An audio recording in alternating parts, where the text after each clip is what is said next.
Muy buenas, estimados compañeros y profesor. En esta ocasión, entre nuestra compañera Whitney Mercado y mi persona Andrés Hernández, les vamos a explicar el tema de la contaminación. No solo hablaremos de la contaminación del agua, sino también vamos a hablarles de la contaminación por residuos. Pero primero empecemos con qué es la contaminación del agua. Bueno, esto significa que el agua ha sido alterada por varios factores que mencionaremos a continuación y entonces se le llama agua contaminada cuando ésta sufre cambios en su composición hasta quedar inservible. Es decir, es agua tóxica que no se puede ni beber ni destinar a actividades esenciales. Entre los principales contaminantes del agua se pueden incluir, por ejemplo, las bacterias, los virus, los parásitos, nitratos, fosfatos, plásticos o desechos. Los factores naturales como la filtración del mercurio presente en la corteza de la Tierra también pueden contaminar los océanos, ríos, lagos, canales y embalses. Hay que tener en cuenta que estos elementos no siempre tiñen el agua, haciendo que la contaminación hídrica resulte invisible en muchas ocasiones. Por esta razón, se suele recurrir al análisis químico de pequeñas muestras y organismos acuáticos para conocer el estado de la calidad del agua. Sin embargo, lo habitual es que el deterioro del agua proceda de las actividades humanas y sus consecuencias las detallamos así. Primero tenemos la deforestación. Entonces, la tala de los bosques puede agotar las fuentes hídricas y generar residuos orgánicos que sirven de caldo de cultivo para bacterias y contaminantes. El calentamiento global, pues el aumento de la temperatura terrestre a causa de las emisiones de dióxido de carbono calienta el agua y esto hace que disminuya su nivel de oxígeno. Los fármacos, actividades industriales, agrícolas y ganaderas también son otro factor. Entre estos están también los insecticidas, los pesticidas y fertilizantes. Son muy contaminantes y prolíficos, ya que su uso está muy extendido en la agricultura, la ganadería, los hogares, etc. Entonces, los pesticidas o fertilizantes usados en la agricultura para evitar que los insectos u hongos perjudiquen los cultivos son especialmente peligrosos. Como consecuencia del fenómeno de la escorrentía superficial o a la filtración a través del suelo, estos residuos llegan a contaminar las aguas subterráneas y terminan en ecosistemas acuáticos como los de agua dulce. Y una vez allí alteran el equilibrio natural de los nutrientes necesarios para la vegetación que allí habita.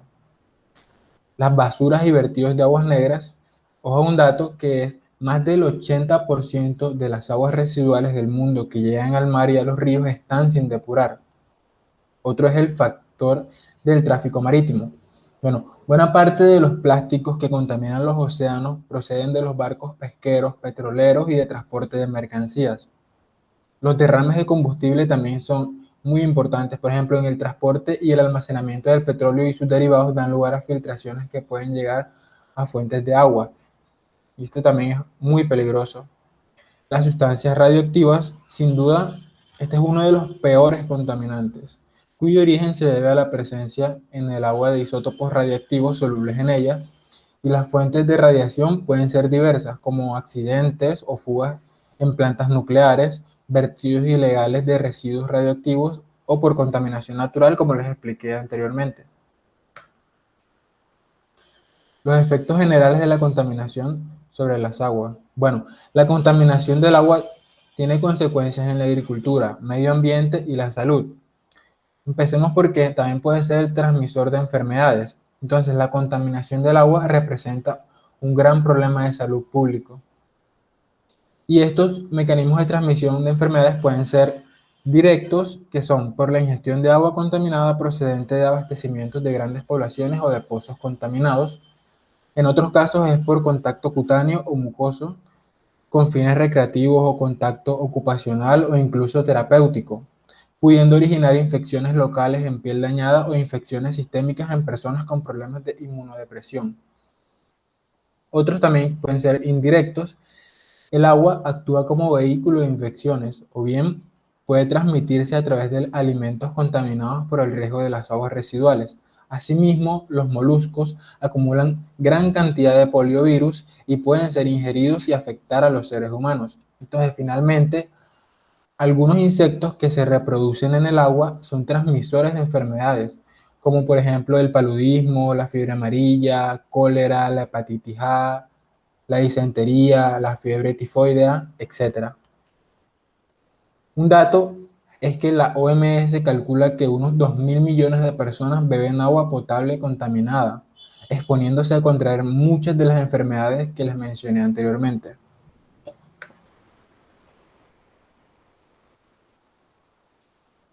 Fuentes de contaminación sobre las aguas. Bueno, existen dos principales fuentes de contaminación en las aguas y estas son, primero, fuentes naturales.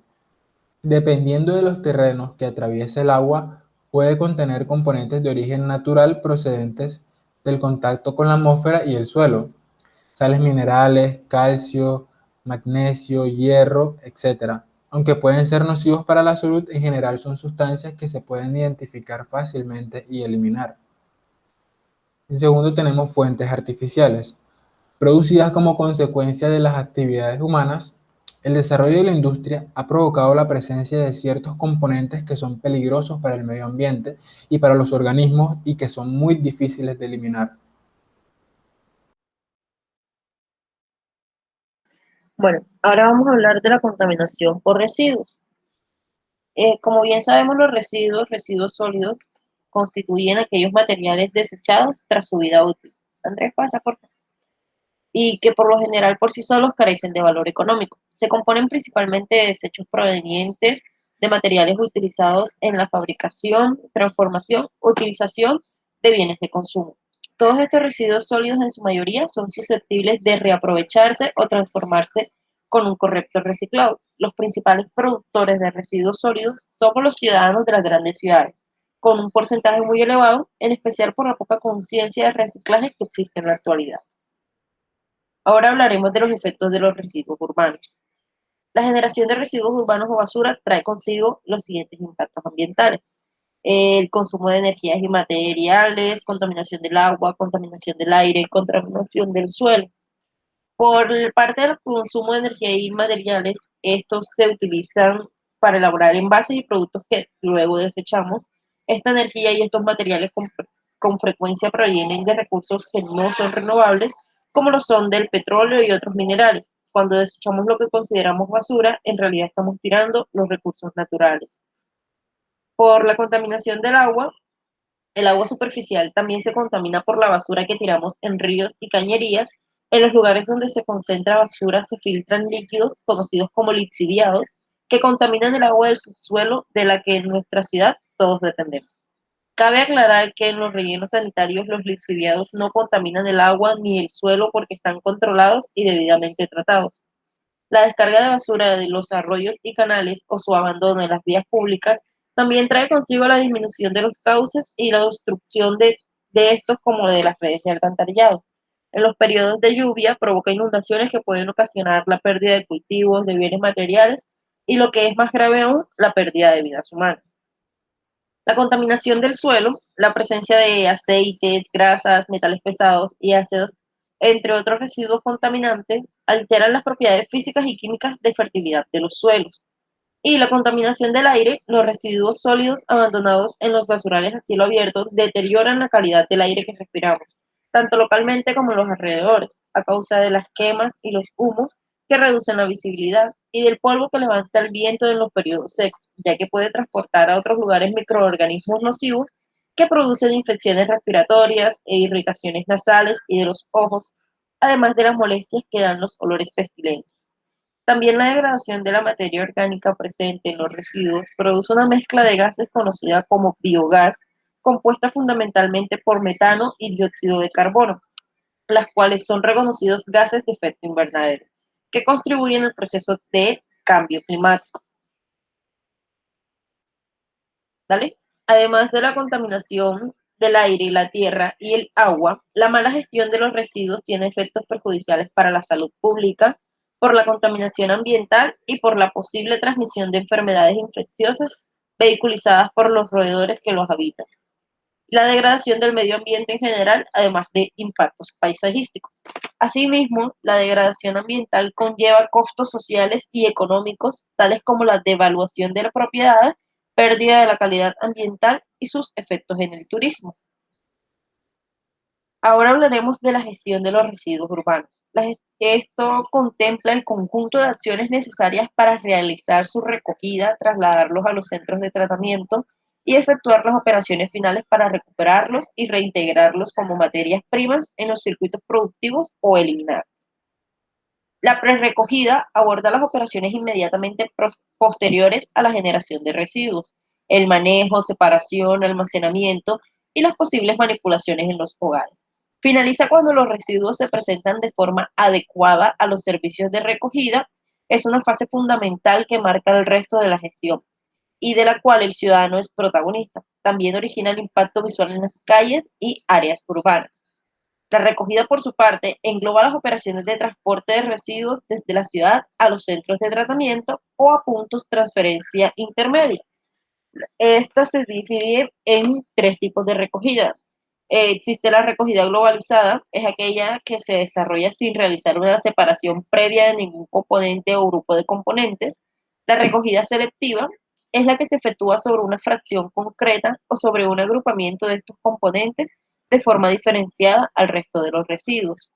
La recogida sin selección previa, no favorece la recuperación de residuos, pues para ello se necesitan tratamientos industriales posteriores, lo que añade costos y degradaciones innecesarias y sobre todo no fomenta la voluntad de reciclar en el ciudadano.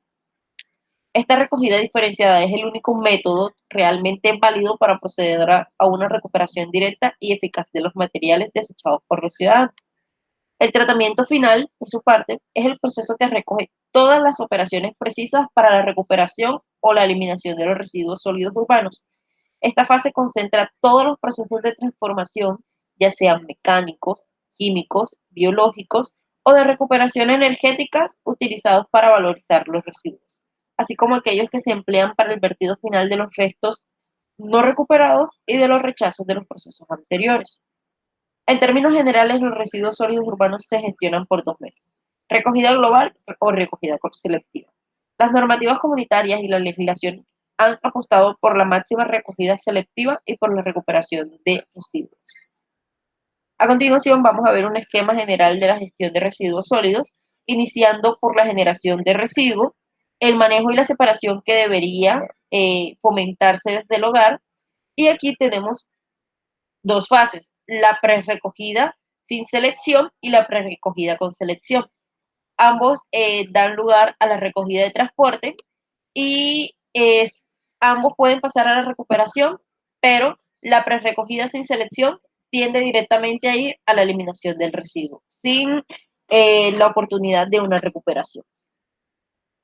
Bueno, ahora vamos a hablar sobre las medidas contra la gestión de residuos. Realmente el tratamiento que se les da a los residuos es lo que diferencia un sistema de gestión de los residuos adecuados de otro que no lo es.